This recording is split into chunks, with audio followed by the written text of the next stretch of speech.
7-10 split. It was the bowling ball. Wabbit knew that. 14 pounds of captured lightning, speeding down the lane at nearly 16 miles an hour, enough to send the pins flying in all directions. When it left his hand, it flew about 3 feet before banging into the boards. No one seemed to mind, but it must be taking its toll on the lane and the owner's Steve three-hole.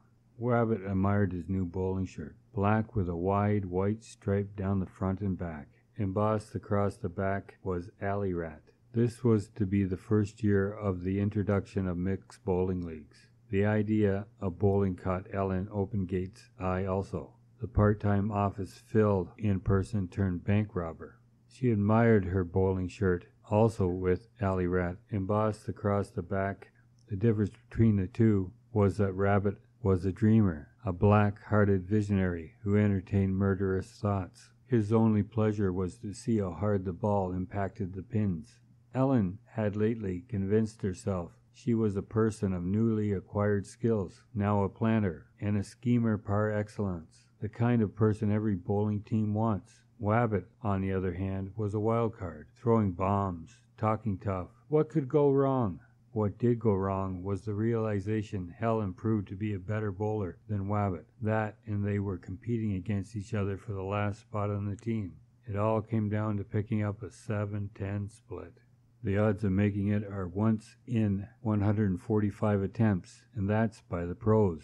And by pros, throwing great curve balls. To make a 7-10 split with a straight ball, that was almost impossible. Wabbit threw a straight ball. So how did Wabbit pull it off? That question took up residence in the central place of Ellen's mind. In Wabbit's mind, it was all clear as day. I killed it.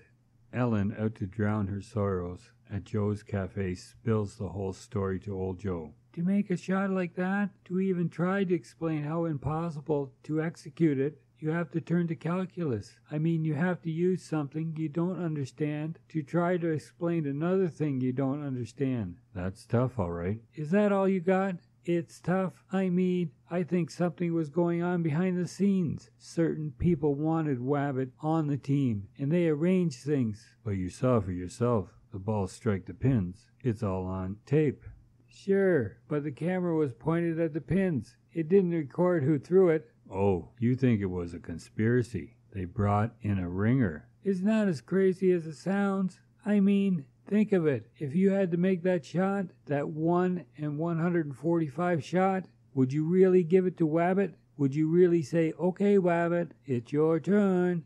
Wabbit, the average bowler with no real bowling skills? You think someone else took that shot? Sure, it's possible. It's more than possible. Wabbit couldn't make that 7-10 split in 50 years. To hit the pin so hard it slams to the other side of the cage, careens off it, comes back across the lane to the far side, and contacts the 10 pin hard enough to knock it down, that takes some doing. Wabbit throws the ball pretty fast, doesn't he? Therein lies the problem. He throws it fast enough to make it happen. That pushes everything into the realm of possibility. But possibility isn't the same as probability. You have to be a mathematician to really find out what happened. You have to factor in a large enough coefficient. A coefficient, huh? It's like a rye and coke. The rye is the coefficient. The more rye, the greater the buzz. Bowling is much more than you're led to believe. You have to consider the physics involved. Momentum, spin, velocity, friction, curvature, the oil pattern. You don't think Wabbit has thought about these? Wabbit? He's lucky if he knows there are 3 holes in a ball. So this is your central question as I see it. Do you send someone of questionable skills out alone to do the job where there is 1 chance of getting it right and 144 chances of getting it wrong? Or do you have a second shooter, a pro, a sharpshooter, enter the picture and take the shot? That's all I'm asking. 1 floor above. In the apartment on the 3rd floor, everything was quiet. Even the fridge seemed to be on a permanent low hum. It was the way the Wiggles of apartment 3B liked it. They had special pads under the chair legs to muffle sounds, rugs on the floors, and as a result, needed no hearing aids. This preparation allowed Mr. Wiggle to listen to every sound above, a whisper coming from both adjoining apartments, the hallway and apartment above. They lived in anticipation of a scream, a bang, followed by a thud.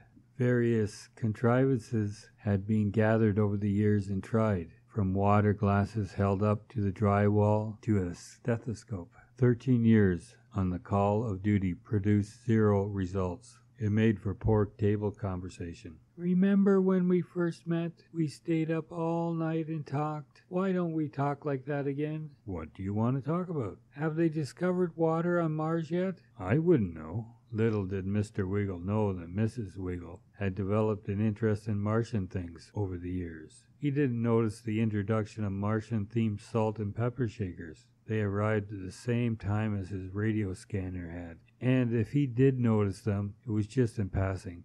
Frequencies now occupied his mind. Specifically, the frequency the police used. He was now a sleuth, the occupation he felt he was born to. One night he said to himself more than to Mrs. Wiggle, "Why did I waste all those years working on something that I wasn't suited for?" "What years?" "Oh, nothing. I guess I was just talking to myself." Mrs. Wiggles took this opportunity. "The oxygen content of Mars is 0.13%.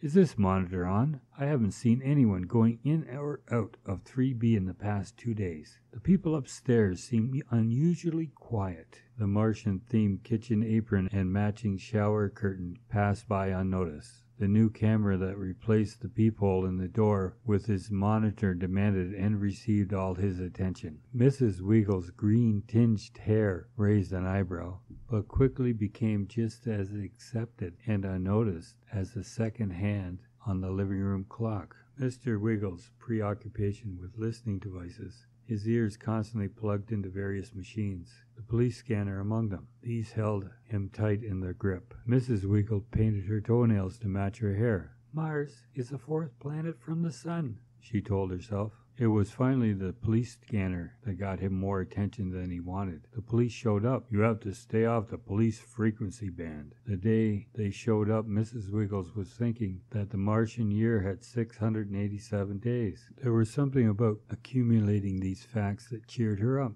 It was the allure, the pull of Mars that led her to purchasing her first telescope. "Nice," Mr. Wiggles said, rubbing his hands together as if he were warming himself in front of a fireplace. "Now we can also surveil the neighboring buildings." Mrs. Wiggles took the advantage of the occasion to mention, "Olympus Mons, the tallest mountain in all of the solar system, exists on Mars." He was too preoccupied reading the manual to even hear her. "Mars has 2 moons. The day they arrived and took Mr. Wiggles away for a rest in the sanatorium for being paranoid, Mrs. Wiggles reached for the phone, hoping to find some way of booking a flight to the Red Planet.